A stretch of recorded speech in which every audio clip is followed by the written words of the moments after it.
Hi family, முஸ்லீம் வீட்டு ஸ்டைலில் இன்றைக்கி ஒரு குஸ்கா எப்படி பண்ணுறதுன்னு பார்ப்போமா. அதுக்கு இந்த உலக்கில் நான் 3 உலக்கு அரிசி எடுத்திருக்கேன். தண்ணி ஊற்றி ஊற வச்சுக்கரலாம். இவ்வளோ நேரம் தான் ஊற வைக்கணுங்கிறது இல்லை. நான் அரிசி ஊற வச்சுட்டு எல்லா வேலையும் பார்ப்பேன். கரெக்டாக இருக்கும் அரிசி ஊறி வர்றதுக்கு. இப்போது கொஞ்சம் சின்ன வெங்காயம் எடுத்து மிக்சியில் அரைச்சி வச்சுக்கரலாம். ஒரு பாத்திரத்தில் நெய் சேர்த்து கூடவே நான் கொஞ்சம் எண்ணெய் சேர்த்துக்கிறேன்.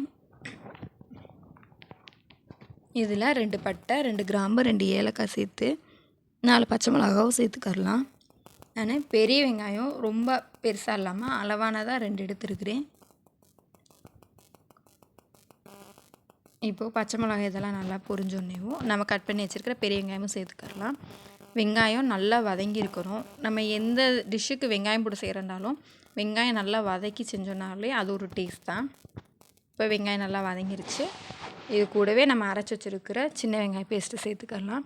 நான் இந்த ஸ்பூனில் 2 ஸ்பூன் சேர்த்துருக்கேன். இஞ்சி பூண்டு பேஸ்ட்டும் இதே ஸ்பூனில் 1 ஸ்பூன் சேர்த்துக்கலாம்.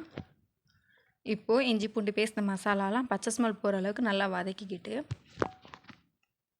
நம்ம கட் பண்ணி வச்சுருக்கிற தக்காளியும் சேர்த்துக்கலாம். நான் தக்காளி அளவான பழமாக 2 பழம் எடுத்திருக்கேன்.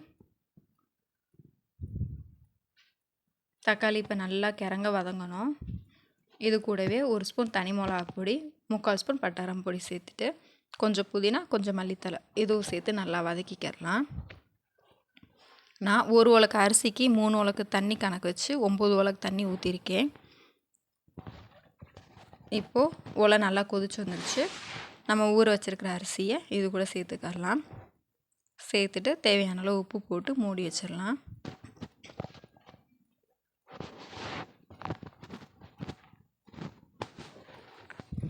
ஃபுல்லே இருக்கட்டும். இப்போது இந்த மாதிரி தண்ணியும் சோறுமா ஒன்று சேர்ந்து இருக்கும். இந்த டைமில் நல்லா சுற்றி இருக்க மசாலா எல்லாத்தையும் ஒன்று சேர்த்து விட்டுட்டு மூடி போட்டு ஒரு பெரிய வெயிட்டை மேலே வச்சுட்டு ஒரு 10லேருந்து 15 நிமிஷம் வச்சோன்னா நம்மளோட ஸ்டைலில் குஸ்கா ரெடி. இதை எங்கள் ஊர் சைடெலாம் தேங்காய் சோறுன்னு சொல்லுவாங்க. இது கறி குழம்பு, கத்திரிக்காய் முருங்கைக்காய் சாம்பார், கத்திரிக்காய் முருங்கைக்காய் புளிக்குழம்பு இது எல்லாத்துக்குமே அவ்வளோ ருசியாக இருக்கும். நீங்களும் உங்கள் வீட்டில் கண்டிப்பாக ட்ரை பண்ணுங்கள். சாரி சொல்ல மறந்துட்டேன், இறக்குறதுக்கு முன்னாடி கொஞ்சமாக ஒரு 1/2 ஸ்பூன் நெய் சேர்த்துக்கலாம். இது ஆப்ஷனல் தான். நீங்களும் உங்கள் வீட்டில் ட்ரை பண்ணிவிட்டு எப்படி இருந்துச்சுன்னு கமெண்டில் சொல்லுங்கள். வாங்க சாப்பிட்லாம். தேங்க்ஸ் ஃபார் வாட்சிங்.